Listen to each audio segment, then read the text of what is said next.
So after making the decision to downsize my studios and get rid of my product-based business here at Katnipp, I have had a lot of questions. We are actually on the final stretch of completing all our orders for the very last time. If you don't know the journey, we have been documenting it over here on YouTube for the last 7 years, all the way from back in my bedroom to moving into several different studios, my first studio, then second, third, fourth, and now back here where we're pivoting and shifting. If you haven't seen this video where I talk about my shift and my pivot, definitely go check this out.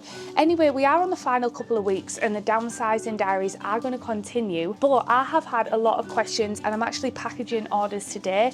We are at 295, Dean? How many orders were we at? 293 orders we've got outstanding. So it is the final few days here, but there will be a vlog documenting the final order. I'm going to be packaging up orders and answering all your questions that you've had for this next pivot. So I'm going to be breaking it down into 4 different chapters: business, future business plans, creativity and art, and then the 4th, lifestyle and personal, because if you don't know, we are also downsizing our house and moving to the countryside. There's also going to be a lot of noises in the background and stuff because we are working away in the studio. Without further ado, I've got my first order together. We've got lots of mugs and art prints and mouse mats. Let's get into the questions, starting with the business section. How does it feel letting go of Katnipp? Loved your products and being a fan since 2020. Thank you so much.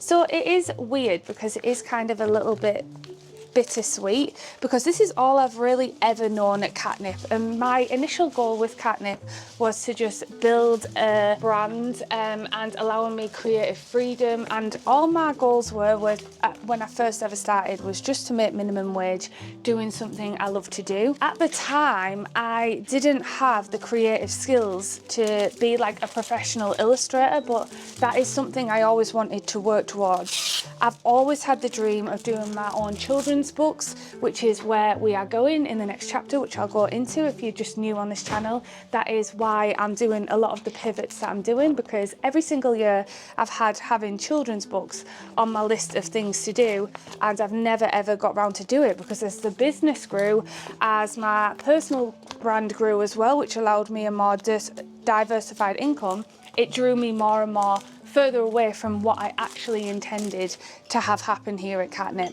So it is bittersweet because it's all I've ever known, but it's also very, very exciting because Katnipp isn't going. It feels like I'm actually going in the correct direction, if this makes sense. This is where the next chapter is of Katnipp and where I feel like my heart and my soul actually wants to take Katnipp. So it actually feels like the right direction. So in a way, it's very, very exciting, but it's also very, very nerve-wracking because I don't know what this is going to look like or even if it's going to work. I had to get a bigger box for this one because she ordered 8 mugs. Holy smokes. What will you miss most now that Katnipp is heading in a different direction?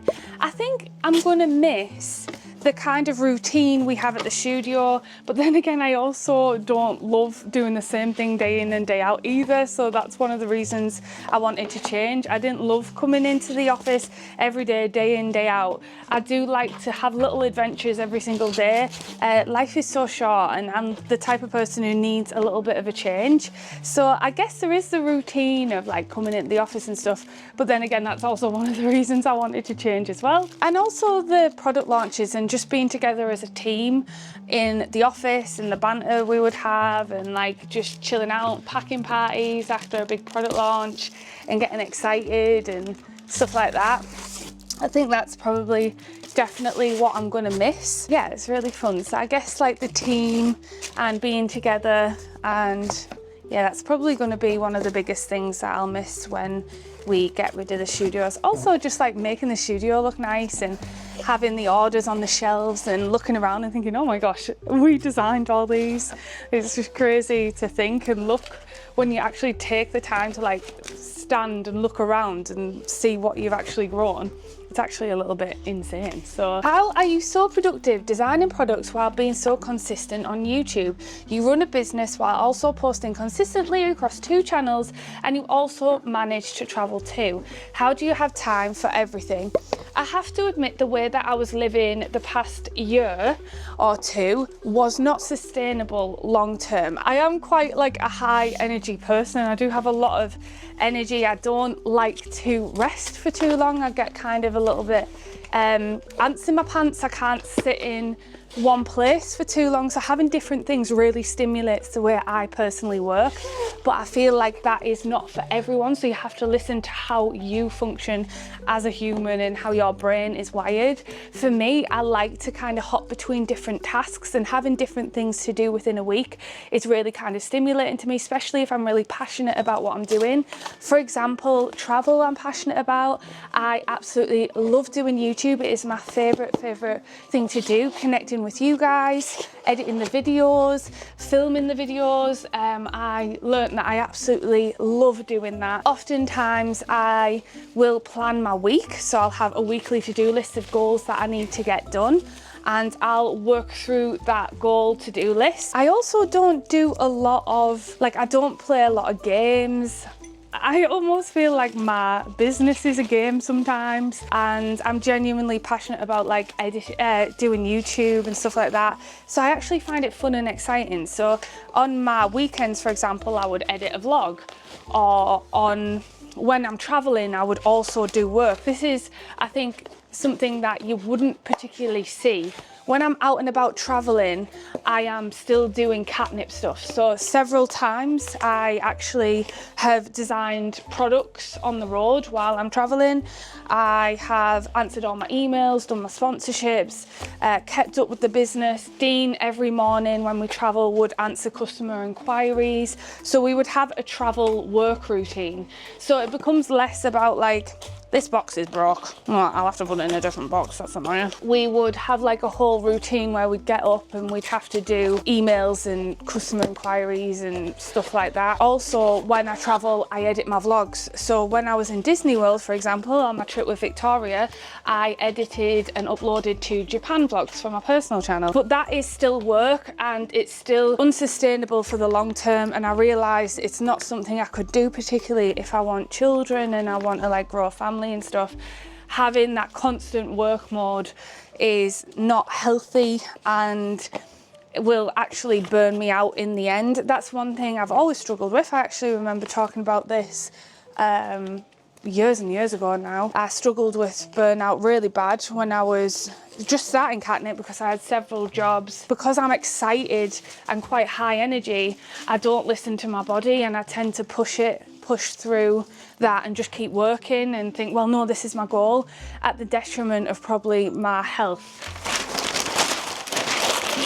Ah! Sorry, that's really noisy. It was quite hard, but I do have a schedule. Like, I like to keep the upload days so I know when my YouTube vlogs are going to go out. I also have an idea of what vlogs are going to go out where, like if I'm batch filming. So with my personal channel, for example, I'd batch film series. So my Japan vlogs, we filmed right at the beginning of January, and we did it through episodes, and it lasted all the way to March while I was working away at Katnipp. So I was back at work for like 2.5 months packing.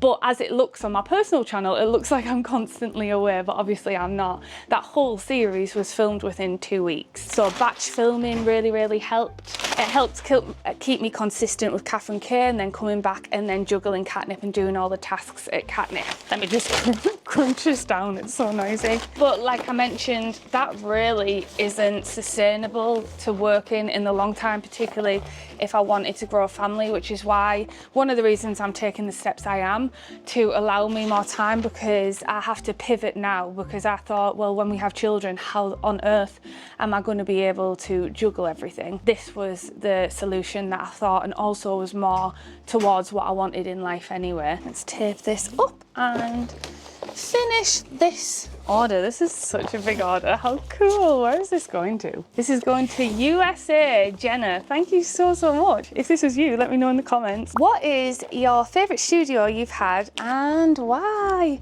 So my first ever studio was definitely my favorite. It was so small. It was only £50 a week, which at the time was a lot of money for me and a big risk. I actually still worked part-time, like freelance, at a window company, and they're actually at 2 window companies at that point. I feel like it was so cozy, and I always remember looking around my little pink studio with my little white table, and I was just felt like I was just getting started with Katnipp and the world was my oyster.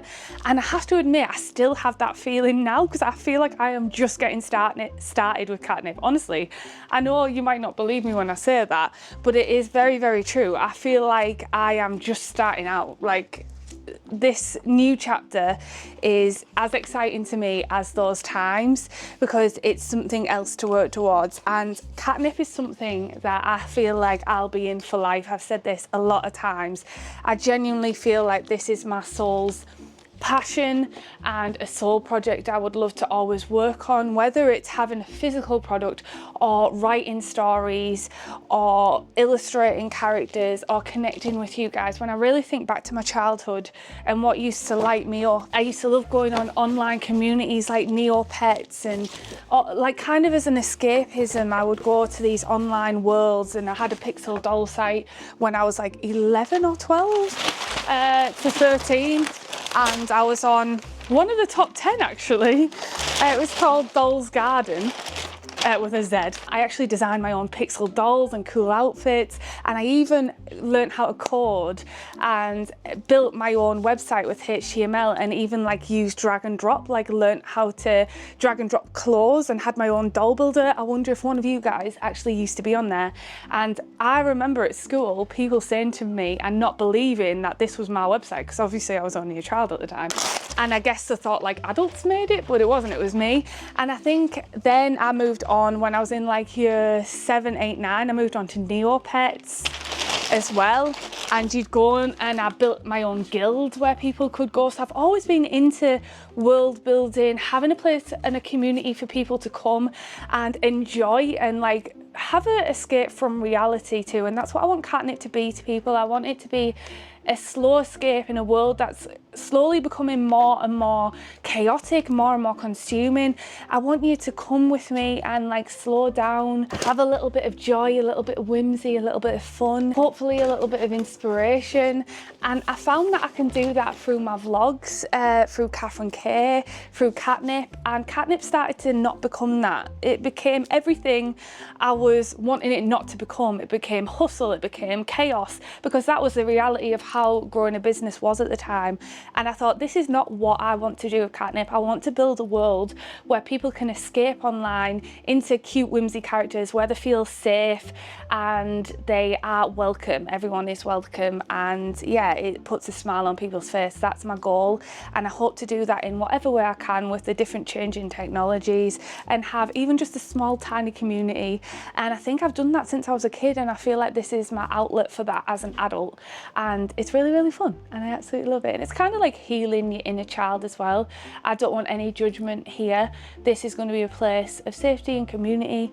I would love to eventually have some sort of platform like Katnipp.com, where there's also games on there, and you can maybe have, because on Neopets you used to have this Wheel of Fortune, and you could collect negs, or you could collect items in your little basket. I would love to build something like that eventually, where people come as like a little connection thing.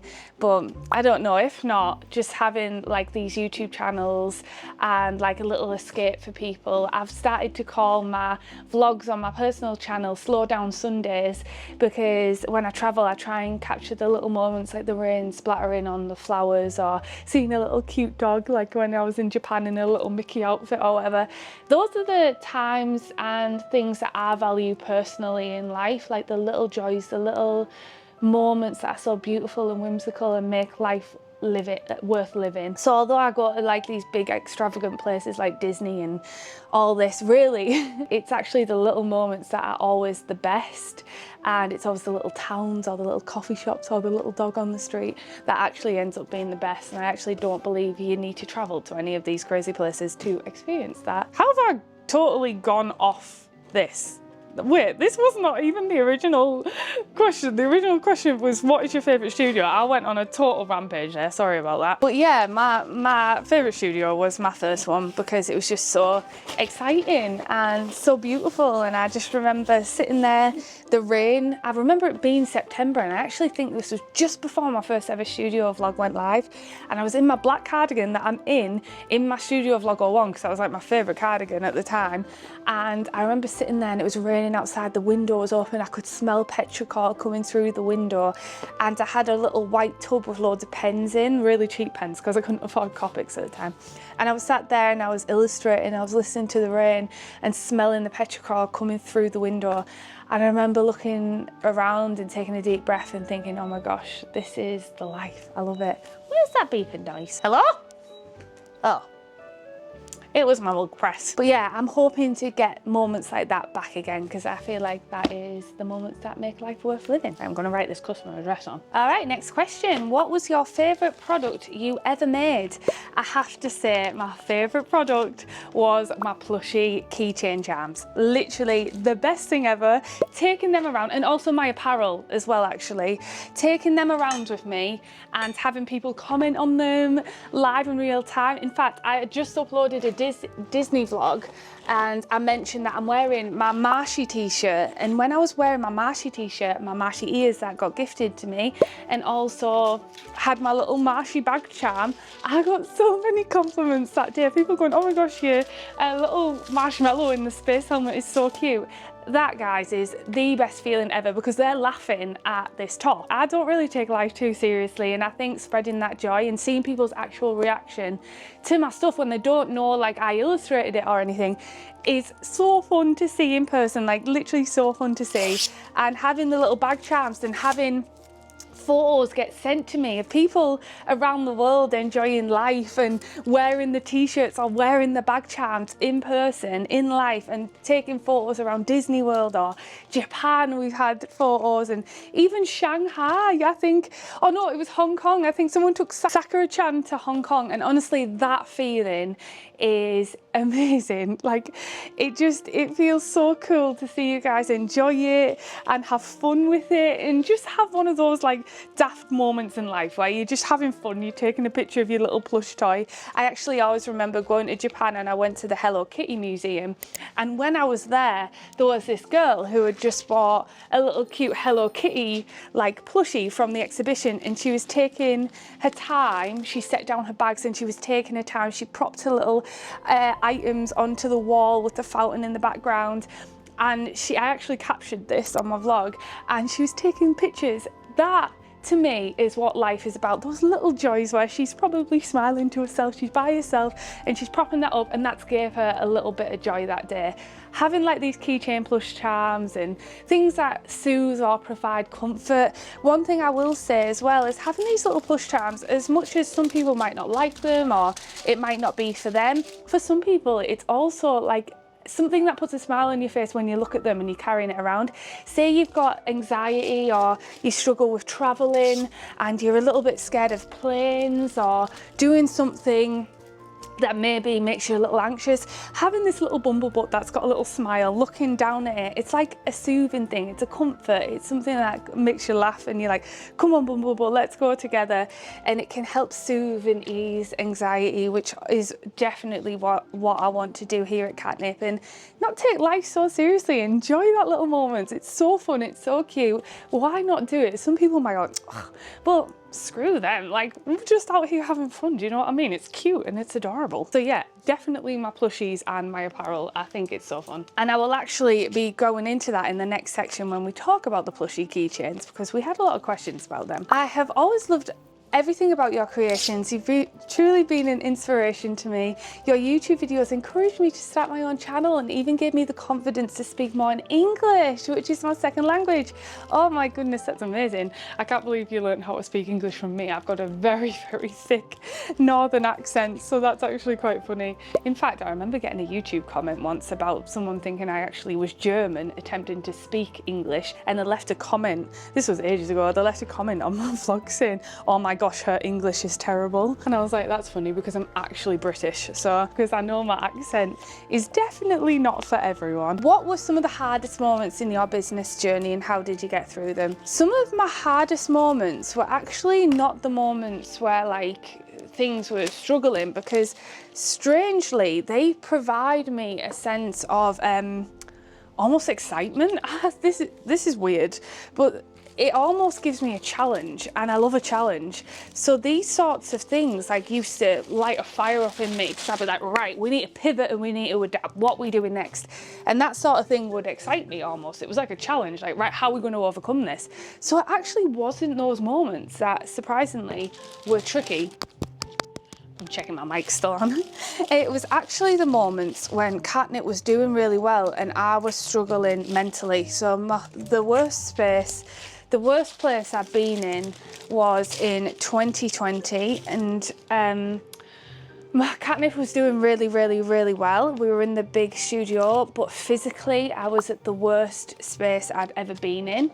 I was really, really unhealthy. I was struggling with my health. I got really, really big. It was also one of my decisions to get a gastric bypass and focus on my health, because one thing I tend to do is I tend to neglect myself and put work and life in front of my health. And what I've realised is as I've got older, it affects my work. Being unhealthy obviously affects my work and affects what I want to achieve, and it affects my life, and I want to live life to the fullest. And during this phase, I was really struggling. And I do still struggle with a very bad back, a bad neck. I've just had an MRI scan on my neck, probably from work-related posture, and I haven't had the results yet. And there's things like that that I don't ever really share on like here. I just kind of get on with it because we have to, don't we? There's no other choice really. I remember in 2020, I was walking on the beach. It was so dramatic actually. I was walking on the beach, it was in the middle of winter. Katnipp had done the best it had ever done since opening Katnipp. And I remember feeling so down. I don't know where this came from, and I burst out crying, and I hadn't cried for years. There was a moment in my life, guys, where I didn't cry at all. I cry all the time now, and it's really cathartic. I used to hold it in and be like, I have to be strong, crying's weak, don't cry. And I remember crying my eyes out, and I was walking across the beach, and I didn't know where all this emotion was coming from. I just felt so overwhelmed. I was tired. Everything on the surface was going well, but I wasn't doing well. I wasn't doing well physically, I wasn't doing well mentally, and there was a big block of ice on a ramp, and I was walking across Red Car Beach, and I slipped on this ramp as I was crying and slammed my back. I was like 22 stone at the time, slammed my back on the thing, and I remember laying up looking at the sky, and I was like, hello darkness, my old friend. Like, and I started laughing at myself because I thought, this is ridiculous. That whole moment was like a comedy sketch, but also like, I was sad, but I actually started giggling. There was people looking at me. They probably thought, who is this mad marshmallow on the beach laid in the middle? Ooh, is it nice? What is it? Mac and cheese? Ooh, okay. Oh my goodness, that's delicious. Do you want me to serve you some? Yeah, only if you don't want to eat it. I'll serve you some. Oh, thanks, my love. Sorry, I was just trying some mac and cheese there. It's delicious. At that point in my life, I thought, right, why am I so unhappy? And what can I do about it? And at the time, it was lockdown, and I was struggling not being able to see, that's the wrong mug box. I was struggling with not being able to see my family and friends. I was struggling with feeling trapped and not being able to go anywhere. It really, really affected my mental health during that time, and I really, really, really struggled. and I was also struggling with my weight and my health. And what kept me going was realizing, how do I want to live my life and what needs to change? But for me, it was thinking, how can I improve my life? I know the areas that I'm really struggling in, and that is what prompted me to get a gastric bypass and focus on how I can improve. But that was the hardest part in my business journey, was not actually anything to do with business. It was actually to do with me mentally, like what I was going through physically. That was the hardest part, actually. And it was never really about like the money or the income or anything like that, because like I say, I see that as a challenge. I do get anxiety around it and I end up thinking about it, but I also like kind of get excited and like I love a challenge. To me, it was overcoming my health and my mentality, and I'm getting better at this, but it's still something that I'm not great at. For example, these last 2 weeks I have been falling back into bad patterns with eating. When I'm stressed in particular, I really struggle. But yeah, that's how I overcame it. I overcome it by thinking, right, what can I do to improve this bad situation? Is there something within my control that I can change? And then I'll work towards it, and then it gives me a goal to work towards, which really helped me get out of that state. How did you manage to build your community over the years? I learned just basically about social media, what was working, what wasn't working. But most importantly, I think what's really, really important with building a community is, one, having a vision that you actually want to do and not what other people tell you should want to do, and two, being completely authentic to who you are and what you want to achieve. Throughout my journey, I've experimented and I've always followed my heart and my gut and my vision in my head, and I've always just been myself as well online. And I think the community just naturally then will come to you. Obviously do the bits like community building, social media, learn about that, and then if they're for you, they will find you, and the community over time comes naturally and also goes naturally. For example, at the minute at Katnipp here on this channel, we're losing a lot of subscribers because we're pivoting our business, and a lot of people in recent years followed me for my business content, like the hustle type of content, and now they're unfollowing me because they've realised that it's not going to be hustly type of content. I'm really having a hard time thinking how I'm going to put these mugs. It's like a jigsaw piece. Maybe I can put it like, oh, there we go. Perfect. Ta-da! And now they're unfollowing me because they're thinking like I'm not going to be doing all these big launches and all this sort of stuff. But we are still planning on doing product launches, but it's probably going to be more print on demand launches and collections. But I think being authentic and having a vision and sharing your vision and what you want to do. A lot of my characters and stuff, you guys have named, and I've listened to you, and I've put polls up, and Egbert has become like a little bit of a in-joke between everyone. And I'm actually thinking of hiding Egbert in every single book or colouring book I do. I'm going to put him somewhere. I'm not going to tell you where it is, so that the fans of Katnipp and who collect the book will spot the Egbert, and I think that'll be really fun. But we need to build the Egbert character first. Yeah, and then just being yourself, being authentically yourself, and your people will find you that way. So although like I'm losing subscribers and stuff like that, I'm actually kind of excited about it. I know it sounds so strange, but because they are not for me in the next chapter, and they might have found me inspirational or enjoyed Katnipp at one point, maybe the small businessy type stuff, and now they want to drop off. And I do find with my personal brand in particular, that has allowed me to find the people who really do like Katnipp, because I think one problem that I had when I was growing was a lot of people would follow me just because they wanted tips and advice about small businesses, and that was absolutely great. I loved giving it, but they didn't particularly like Katnipp, they didn't like pink, they didn't like kawaii stuff. I was not cultivating the right type of audience. So the people who are falling off now are probably people who just needed some advice at the time about small business, but are not really interested in kawaii cute stuff. I realized that I wanted to connect with people who had a similar outlook to life, who wanted to find little cute kawaii things like me, Mofu-san, by being myself. And I actually found that more through my personal brand, because it was people who were looking for kawaii stuff, looking for Japanese stuff, looking for Disney stuff, and that's how I I've built up my community lately, but originally it was through art, illustration and small business. But yeah, just connecting and most importantly, being authentic and being you and experimenting. Feel like this vlog is going to be so long, so I hope you've just stuck me on in the background and enjoy my chat, having me like a podcast. Maybe you're working at the same time. But the final one in the business section is looking back at when you first started Katnipp. What advice would you give your past self as a girl starting a small business? You've been so successful, and as someone wanting to do the same, I'd love some advice. Thank you so much. It's so strange because I don't see myself as successful, which is interesting. A lot of people have these dreams and they let fear get in the way and they just don't start. They don't experiment, they're scared of failure. But like I say, there's no such thing as failure really, it's just another lesson learned, and you need to just start. Otherwise, would you rather regret laying on your deathbed and thinking, I wish I just gave that a go because it could have worked? Or would you rather, and even if it doesn't work, you can say, I gave that a go and it wasn't for me.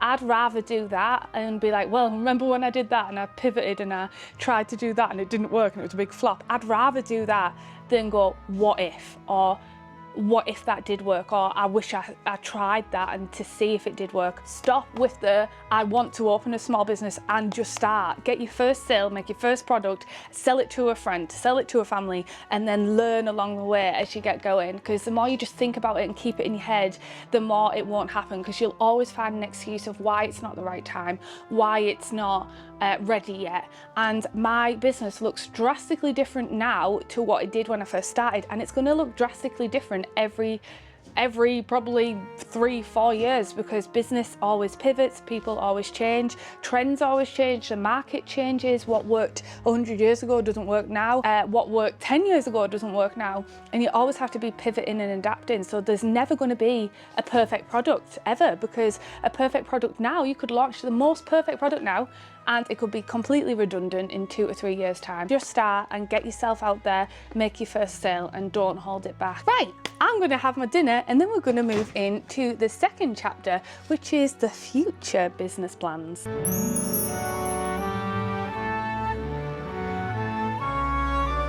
Will you be posting as much now you're not going to be in the studio?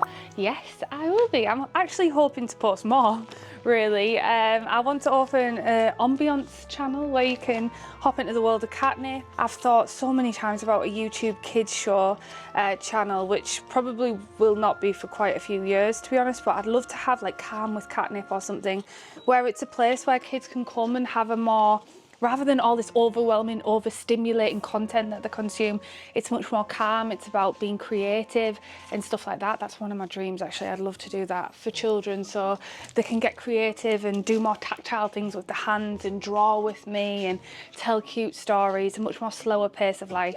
I actually remember there being like Rosie and Jim and stuff like that, and Come Outside, these British TV shows which were much more gentle and slow. I'd like to provide that with Katnipp. That's my YouTube kids idea for a long time away, probably. But like I say, I'm in this for the long haul. But yeah, I want to post more personal vlogs. I want to post more like travel vlogs and stuff. And then also here on Katnipp, I'm going to be sharing and documenting my self-publishing journey, and also how I'm running the business as a more digital nomad style based business. And also I'm going to be sharing like what I've learned over the years, like in business, and tips and advice, and more talking heads, like coffee with Katnipp episodes or something I might call it, where I sit down and I chat about my experiences over 10 years for those of you who still want product-based businesses, and give tips, tricks and advice. So it'll be kind of a blend of digital nomad, business diaries, illustrators. I want to go back and do some art classes, so I'll probably document all like kind of the creative journey, the creative side, getting pencils and stationery and sketchbooks, all on this channel. So rather than coming in and doing the same thing, developing a product, I'll still be developing collections, developing products to do print on demand. And also me and Dean have talked about doing limited runs of keychain flush charms. I would love to do that, where it's a completely limited run, a special edition that you can only get a couple of hundred of, and then once they're gone and people can collect them.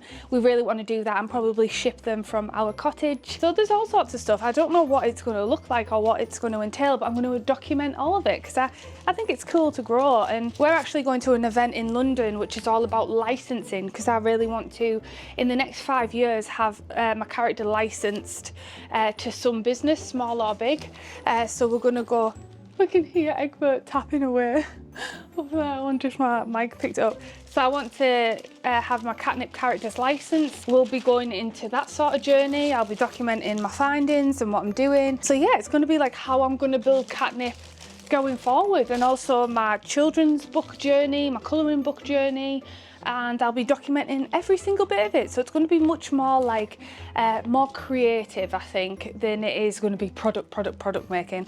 But there will still be shop launches, but they'll be looking very, very different. They won't be in a studio, they'll be in our home studio if we have one. Yeah, it's going to look different. I'm excited to see how it's going to unfold. So you guys know as much as me in terms of that, but I am going to continue posting about building the whimsical world of Katnipp here on this channel. So if you're not subscribed and you want to see how it all unfolds, yeah, don't forget to subscribe, I guess. Speaking of Egbert, I'm going to miss Egbert. Would you ever consider making a mini print of him and his feetsies? He's just been tapping away on the roof there. But yes, I'm actually thinking in these mystery boxes, which we're going to make after the break. So basically what our plans is, we are going to finish the orders this week. So I think we've actually got about 6 days left until we're finished. I have then booked a trip away for me, Dean and Mike. We're going to be heading to Corfu for a week. I'm going to probably be filming that as a summer diaries over on my personal channel if you want to watch it there. And we're going to unwind, and then the last few downsizing diaries, we're going to launch mystery boxes, and I'm going to put in these mystery boxes a limited signed print from all 3 of us in the studio, and these are going to be put in every single one of the mystery boxes. The announcement or the date hasn't been released yet because we're going to wait until we're fully finished and pack them all up, and then the final downsizing diaries, we're going to like hand over the keys, and then it'll be the start of a new chapter. So yes, I will put Egbert in the mystery box print. And if you're not subscribed to our newsletter on Katnipp and you don't want to miss the date and the time that these are going to go live, then don't forget to subscribe to our newsletter, because we will be putting out a newsletter about that and telling everyone when these launches and these special drops will be happening, because we also want to do exclusive plush toys. One question we actually had is, will Bumblebutt be coming back as a plush toy? And we are thinking of doing a pre-order and a special release of the original Bumblebutt plush toy keychain. So if you did miss out on this as well, don't forget to subscribe to our newsletter, because we will be doing a run of these for people who missed out on the first lot. So that's where Egbert is going to be. He's going to be in an art print on a mystery box, and I think it'd be fun to do a little collection. But most importantly, I'm going to hide him, like I mentioned earlier, in all our books. There's a little kind of Easter egg to you guys who watch on this YouTube channel, which is quite funny, because those who don't watch the YouTube channel will have no idea that Egbert even is a thing, but we will. Do you know what I mean? I just think that would be like a really fun, cool thing to do. Do you have any project ideas after children's books? I honestly have so many ideas in my head of things I want to do. I have an unlimited resource of children's books. I couldn't possibly do the amount of stories that I have in my head in my lifetime. So I will just continue, probably, if I enjoy it, doing children's books. I don't even imagine if I get into it and I actually hate doing it. Who knows? I don't know if I will, because I love thinking up like magical stories and stuff like that. And my projects will just be the next book, or the next like colouring book, or probably the next apparel range or something like that. But then also, like I mentioned, a Katnipp Kids channel, or Draw with Katnipp, or something like that. So I'll probably always have new projects and fresh ideas. The children's books are probably going to keep me very busy for the next like 10 years, honestly, because I already had the first 5 Bon Bon and Bumblebutt adventure books laid out in my mind that I need to like lay out and plan. I also have a Ginger and Spice Christmas book that I want to bring out. I want to do the Vampire Marshy book, which is based on Whitby Abbey and Count Dracula. I have a book called Bugaboo and the Crow, which is more older kids and probably going to be more text heavy than illustration heavy. so many different projects and so many different stories. And I also have a young adults book in my mind, which is a series of 3 witch-based books based off like the pastel witch and stuff. And I have hashed this all out with my brother. I have the full story, the ideas and everything. It's just all in here and I need to get it down. So I don't know, I feel like there's just too many projects to even do in one lifetime. For your picture books, to self-publish, is there a specific place to send them to print that you have in mind? No, not yet. So this is something that I'll be documenting on this channel, like the journey to find like a manufacturer or a publisher. Or I don't think my first book is going to be perfect. We're probably going to learn a lot in the first books, and I just need to get it done, but I haven't got a printer yet. I have a few ideas, but I don't know how I'm going to bring that to fruition. So if anyone has any ideas of self-publishing, I have heard of Amazon KDP. We may look into that for more broader reach, but I would like a better quality book for the Katnipp fans, to be honest. I might use Amazon KDP just for a bigger reach across the world. We have had a publisher reach out to us, but it has to be right for Katnipp, I feel like, and I want to self-publish first. So yeah, I have thought about Amazon KDP for general reach, but I want a good quality book. So if anyone has any recommendations, please email me and let me know. I would love to hear it. When you dropped your plan for 2025, there was a Highland cow in there and I was excited. Will he still become a reality at some stage? If not, will you take on requests to design characters for small businesses like Creative Fabrica, like using on Creative Fabrica? So I will get into licensing and stuff if you do want to license a Katnipp product, but there will be more strict licensing rules and I need to research about licensing and stuff like that. I might even get a licensing agent. I'm not sure what I'm going to do yet. That could be a couple of years down the line for now.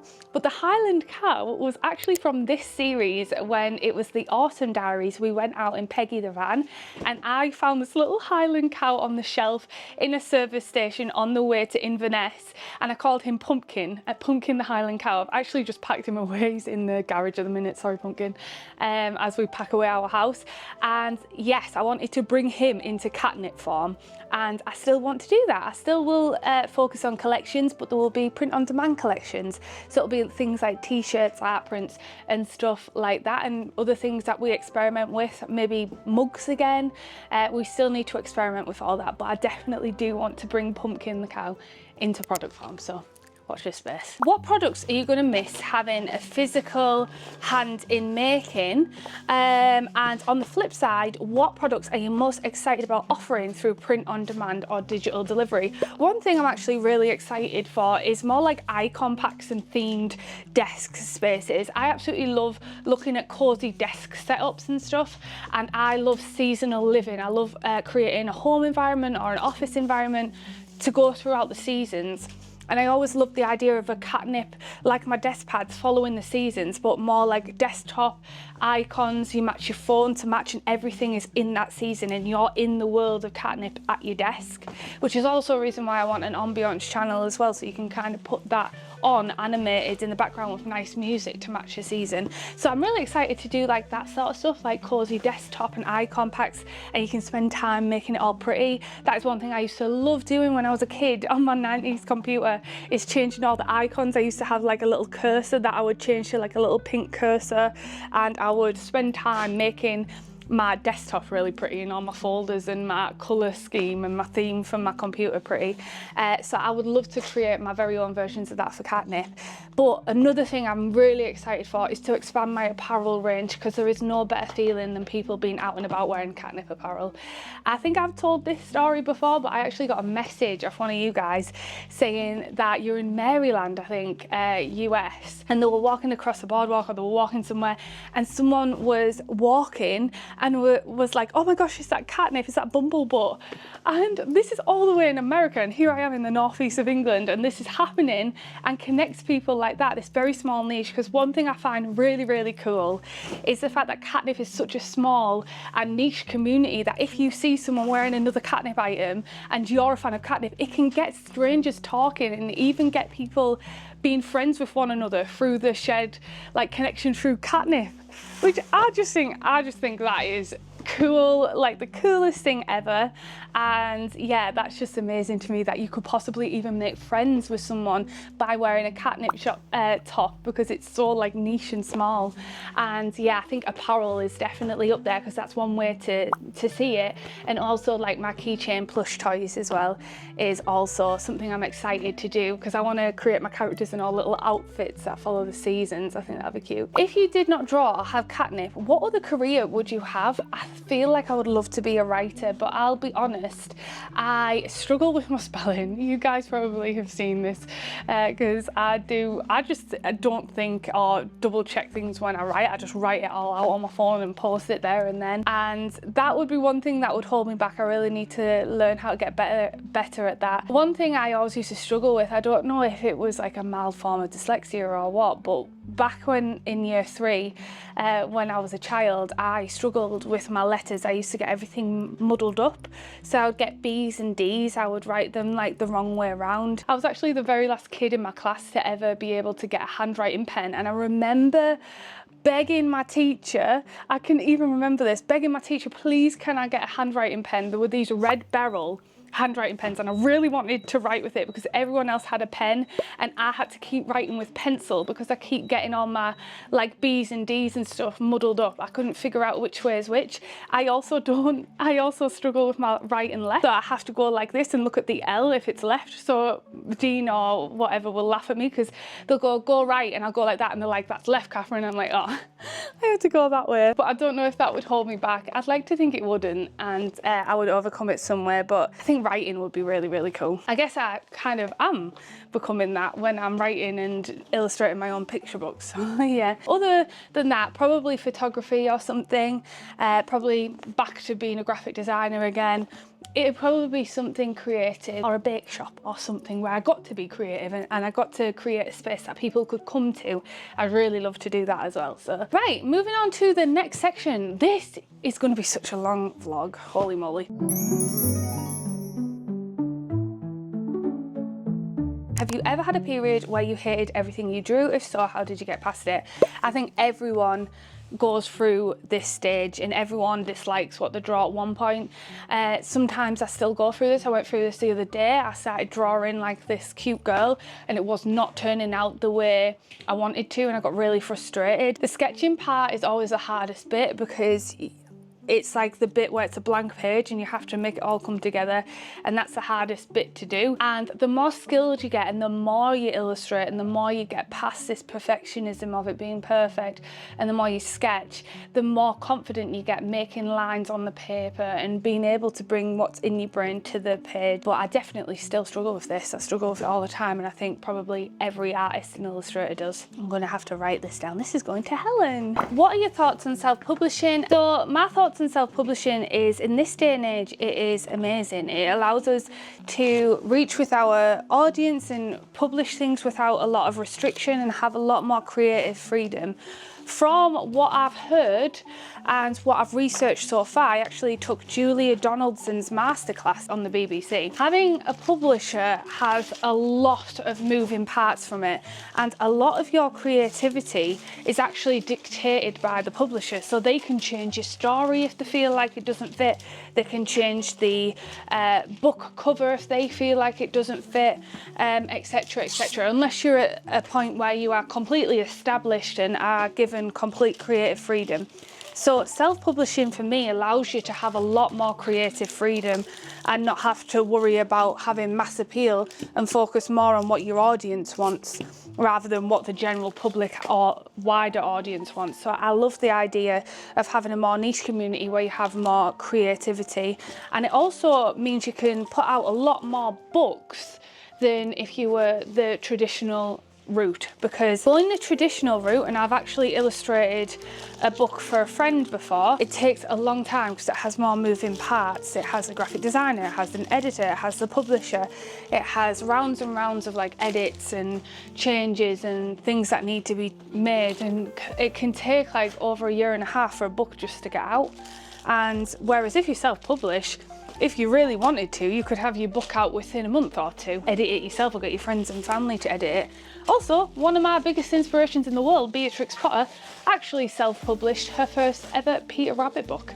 And then she actually made 250 copies. And then a year later, she got snapped up by Frederick and Warne and got her publishing deal. I just think it gives you creative freedom. It allows you to get more books out. It allows you to get better faster because you can see what works, what doesn't work, what resonates, what doesn't resonate. And yeah, I really like the idea. And you also get to keep all of the profits rather than a tiny bit of revenue that you get from a publisher. That being said, a publisher can help you publish far and wide if marketing is not your strong suit, and they can help you get across the world. But a publisher also isn't guaranteed. A publisher can drop you like that. If you're no longer trending anymore, to the mass appeal, they can just decide to get rid of you, and then that's you done for. Whereas if you self-publish, you always keep that community and you keep that creative control within your own world, which is really cool. And I think this day and age with social media and stuff, it's definitely something that is more worth looking into. What inspires you to create Katnipp? What's the best advice you can give to small creators? What inspires me is honestly just what goes on inside me, and what lights me up with joy. I think everyone should listen to their own inner voice and what sparks joy with them and create from the heart.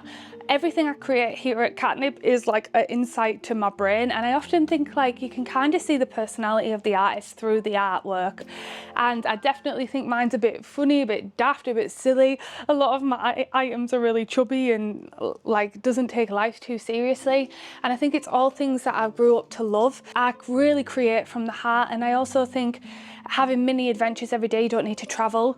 Even just going exploring, maybe go to your local cafe, your coffee shop, art and craft stalls, and having a look and think, ooh, that's cute. And what you find cute, you then want to create more of. So I've been heavily inspired by Japanese pop culture, Disney, Beatrix Potter, and I feel like all of those things come out in my work. All these different sources of inspiration, what I love, I've kind of ran them through my body and my brain, and then they've come out into my hands. So a lot of my work is authentically who I am and what I like, what colours I like, what fonts I like, what I want to see more of.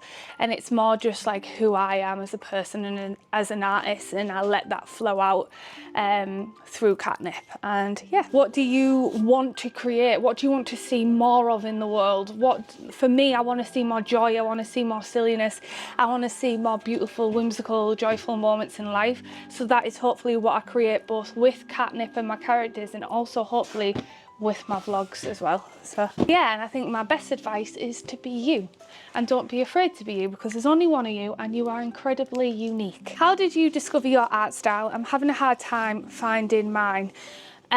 I think I need to go into a full-on deep dive into this topic, and I actually think I might do a course or a Skillshare class or even a YouTube class diving into this. But the best thing to do is go back to my point of being authentically who you are. What do you want to see in the world? What do you want to create? How do you want to create it? But most importantly, you just need to experiment. From the sounds of it, you are in the experimental phase. Experiment with different mediums, with different paper types, with different textures, digital art, traditional art. And then somewhere along the way, if you keep experimenting, keep creating, your style will naturally come out. Don't try and emulate someone else's style, because that won't be you. You can take bits of other people's style and eventually it makes your very own style, but you have to keep experimenting. So that's a short answer to that. Right, moving on into lifestyle and personal. I'm gonna write this and put this over there.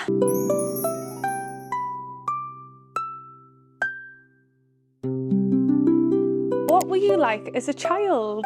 This is such a cute question, actually, because I was thinking about this the other day, what I enjoyed doing, and I have to say, I think I was always in my own little fantasy bubble world. I have always had an inclination to do more tactile things like drawing. Ever since being a young girl, I have always loved drawing and colouring in. Colouring books used to be my favourite. In fact, I used to get these little plastic art sets every Christmas and they had like these really rubbish marker pens. They were like absolutely terrible quality.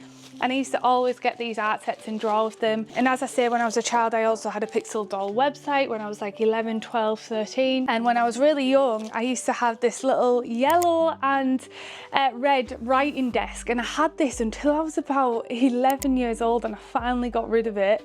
And I was really sad to get rid of it. And it used to be this tub that I had since I was a toddler. And I'd keep all my papers and pens stashed in there, and my colouring books were all stashed in there, and all my stationery was stashed in there. And I would sit at this little desk and I would colour in and I would draw. Other things I used to do as a child is I used to play teachers. So I used to have this wardrobe, but it was a white wardrobe. I would use it as a whiteboard. And I'd use pens because I always loved drawing on a whiteboard. And I remember eventually asking for a whiteboard for Christmas.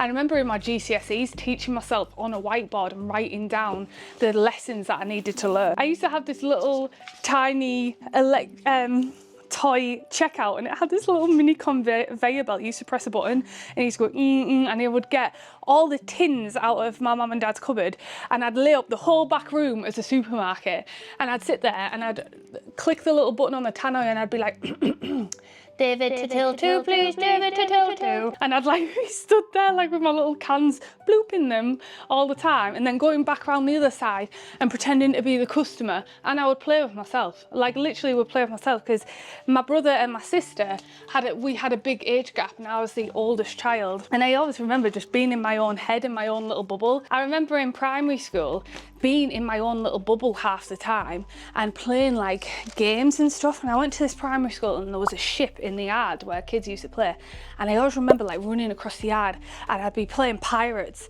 and I'd be playing completely by myself, probably looking crazy, but as a result other kids would come up and be like, what are you playing? Then before I knew it, there'd be like 12 kids all playing pirates, and I'd be like, no, don't fall overboard, there's sharks in the grass. And I guess I was always like that. I was always quite imaginative and stuff, and kind of in my own little bubble. But then it was funny because some kids would like think, what is she doing over there? And they'd come over and be like, what are you doing? And then we'd end up playing like really fun, like hyper imaginative games, and I always remember those times. Very fun. Other question, have you started packing up your house yet? Yes, we have started packing up my house. If you've seen last week's Downsizing Diaries, I actually painted my kitchen beige, so hopefully our house sells soon. After we've closed down Katnipp, I'll probably be packing up most of my stuff, to be honest. Do you want to have a chicken coop once you've moved into the countryside?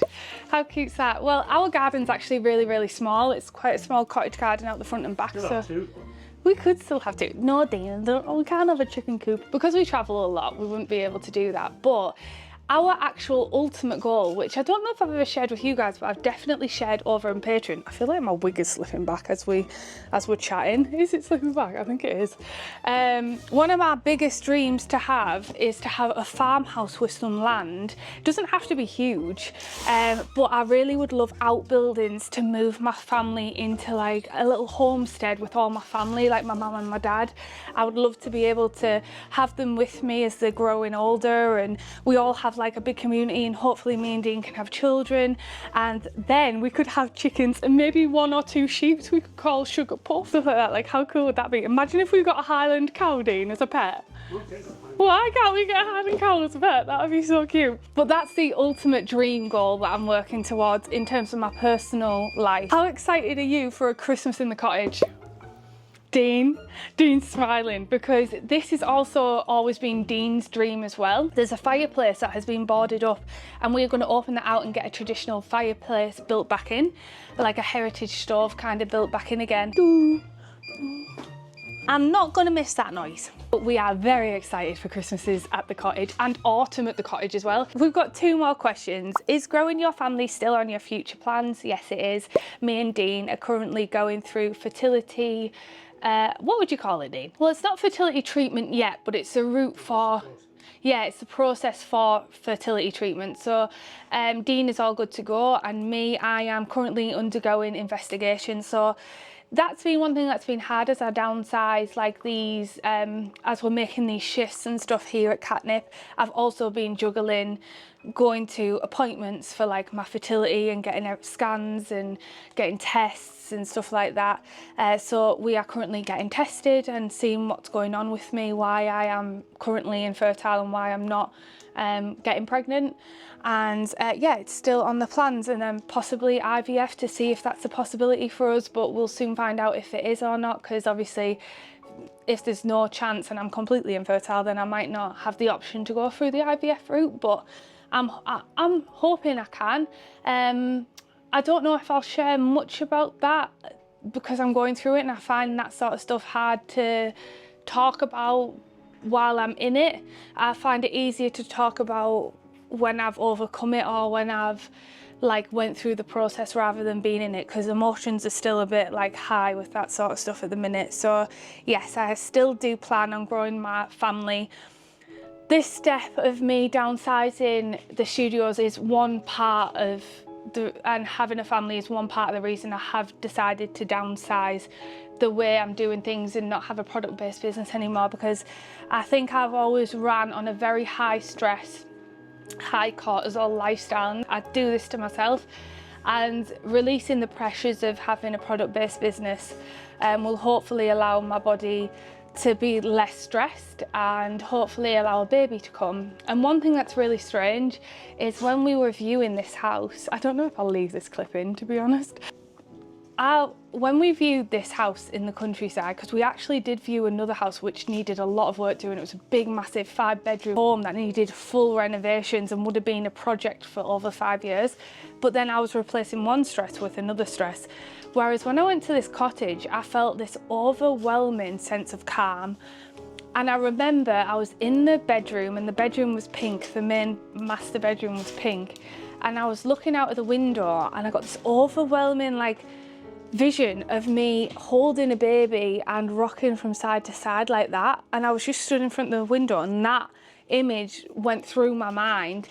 And then I thought, I think this is the next step for us and where we need to be to calm myself down, try and regulate my nervous system. I've always ran very high energy, and I feel like I need to calm my nervous system down, because I don't think the stress is helping my pregnancy and helping my chances of falling pregnant. So that was also another reason why I decided, so there's many different reasons why I decided to reduce a product-based business, but that was one of the probably biggest reasons as well. Final one, will you ever get another cat? I've got a Pinterest board, right, which is called Cute Stuff That Makes Me Happy, and it is just a board full of cats. A full board of adorable cats. I am actually, I don't think people know this, allergic to cats and dogs, but I love them both, and I will not stop getting both, because even though I'm allergic to them, I love them so much that I don't care. I will just wheeze and I'll cry and I'll have sore eyes because they're just adorable and they bring me more happiness than they cause me pain in terms of physical ailment. I would love to ask one more question if you have made it to the end of this video, and I'd love to know, what are you most excited for, or what would you like to see going forward in the whimsical world of Katnipp? Let me know in the comments below, because I love hearing from you guys, and we can build this world together. I love hearing you guys, and it feels like a community thing that we're building. I think it's very, very fun. So I'll see you in the next one. All right then. Thanks so much for watching. Love you.